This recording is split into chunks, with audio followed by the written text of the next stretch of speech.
과객이 지나가다가 손 안 트는 약이 있다는 걸 얘기를 듣고 찾아가요. 당신이 손 안 트는 약이 있다며? 있다. 나한테 팔아라, 특허를. 얼마를 주겠니까? 백금을 주겠다. 굉장히 큰 돈이었던 모양이죠. 그래서 그 빨래하는 사람이 식구들을 모아놓고 회의를 합니다. 야, 우리가 빨래만 해서 먹고 사는 집안이었는데 누군가 이거를 갖다 백금을 주고 팔래니 이거 팔아서 그 돈으로 땅을 사서 농사꾼이 돼보자. 요즘 말로 하면 업종전환. 뭐 좋다는 거죠. 그렇지 않아도 빨래하는 게 좀 그랬는데. 갖고 이제 그 과객은 그 불균수지약, 손 안 트는 약을 만드는 비법을 갖고 어디로 가냐면 지금의 그 어디입니까? 상해 위에 소주란 도시가 옛날 오나라라는 나라였어요. 오나라 왕 함려라는 왕한테 가서 제안을 합니다. 나는 겨울철에 손 안 트는 약을 갖고 있다. 이거 사라. 그러니까 왕이 글쎄 뭐 쓸모는 없지만 한번 일단 가계약을 하는데 그게 쓸 일이 생겨요. 오나라하고 가장 원수지간이었던 월나라가 있어요. 월나라. 그 월나라가 항주를 중심으로 했던 나라인데 월나라가 전쟁을 걸어와요. 오나라랑 원수니까. 근데 마침 겨울철에 전쟁을 합니다. 그리고 양자강 하류, 차가운 물에서 싸우게 돼요. 자, 빨리 정리할게요. 오나라 왕이 그 사람을 장군으로 내보내요. 왜요? 손 안 트는 약을 만들 수 있으니까 그 약을 병사들한테 지급하면 추운 겨울날 차가운 물에 싸울 때 전투력이 높아지면서 결국은 승리할 수 있다. 예상은 적중합니다. 대량으로 약을 만들어서 병사한테 주니까 이걸 바르니까요. 월나라 군대는 손발이 다 트는데 오나라 군대는 쌩쌩한 거죠. 승리한 장군이 돼서 돌아와요.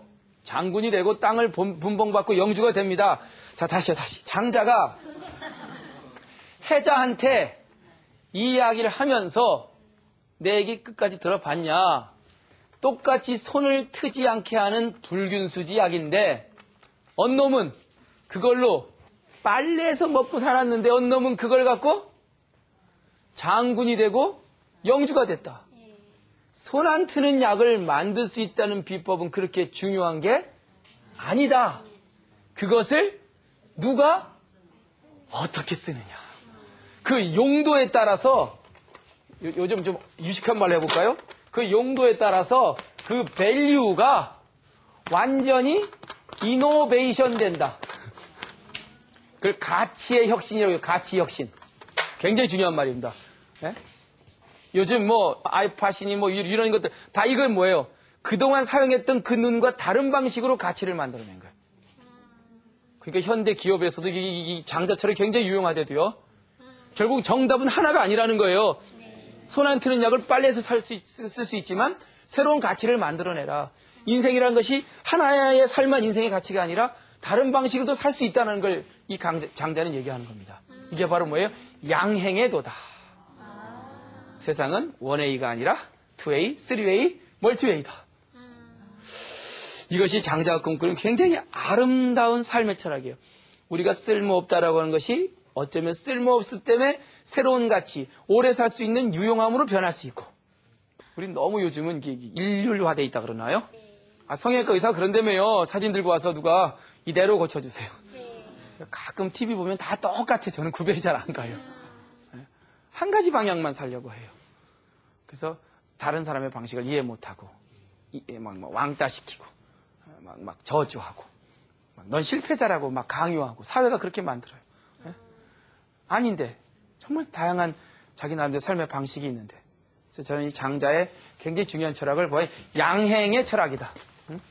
결국은 세상은 하나가 아닌 다양한 모습으로 바라봐야 된다. 이 철학을 갖고 좀 손 안 트는 약을 어떤 가치로 사용할지 또 내가 처한 이 상태의 삶을 내가 어떻게 새로운 나의 가치로 만들어낼지 그런 사람은 살다가 힘들어지고 어렵고 가난해져도 결코 거기서 넘치지 않아요. 그 안에서 답을 찾아내요. 그 모습 속에서 새로운 가치를 찾아냅니다. 1,000원의 기쁨 아시죠? 네?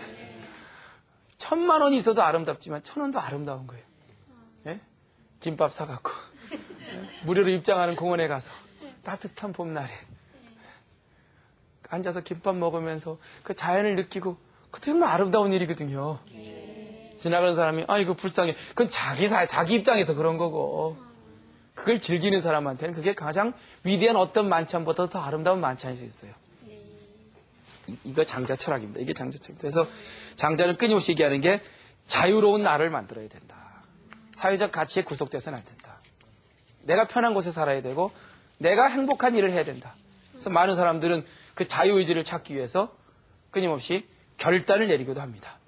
그러니까 내가 어디에 처해 있든 자유의지를 갖고 있는 사람은 개미 허리 속에 아까 도가 있듯이, 날아다니는 쌀개 속에 도가 있듯이 어디든 아름다운 곳이, 그 도가 있는데, 가야 할 길이 있는데, 내 나름대로 삶의 방식이 있는데 자꾸만 비교하니까 힘들어지는 것 같아요. 그래서 어떤 분들 얘기 들으니까 뭐 강남에 아파트를 팔고 어디로 이사 갔대요. 근데 완전히 뭐 심각한 정신병과 우울증에 걸렸대요. 그래서 왜 그러냐니까 그걸 안 팔았어야 되는데, 팔고 딴 데 갔었는데 판 데가 한 3억 정도 올랐던 모양이에요. 근데 이사 간 데는 1억 5천 올랐대요. 1억 5천 손해봤다고. 그런 계산법이에요. 그러니까 그 우울증에 걸리고 막 무슨 피해의식에 젖어 있고 못 견디는 거예요. 나는 누군데, 내가 무슨 학교 출신이고 내가 어디서 유학을 했는데 내가 왜 이러냐라는 생각이 드는 순간 그냥 떨어지는 거죠. 참 그런 불행한 것들을 보면서 참 철학이 없다, 요즘 사람들. 너무 획일화되어 있어서 그런 것 같다는 생각이 들어요. 그래서 그런 어떤 그 자기만의 아름다움, 자기만의 그 삶의 방식들을 찾아라. 이것이 장자가 꿈꿨던 위대한 미학, 이게 아름다운 인생인 거예요. 그러니까 아름답다는 건 고정적인 것이 아니라 다양하다는 거죠. 그래서 장자는 그런 얘기를 많이 해요. 그 유명한 서씨 얘기도 많이 합니다. 서씨. 예? 서씨가 누구예요? 중국의 유명한 미인 이름이거든요. 오나라 왕을 멸망시켰던 경국지색 서씨. 왜 서씨인지 아세요?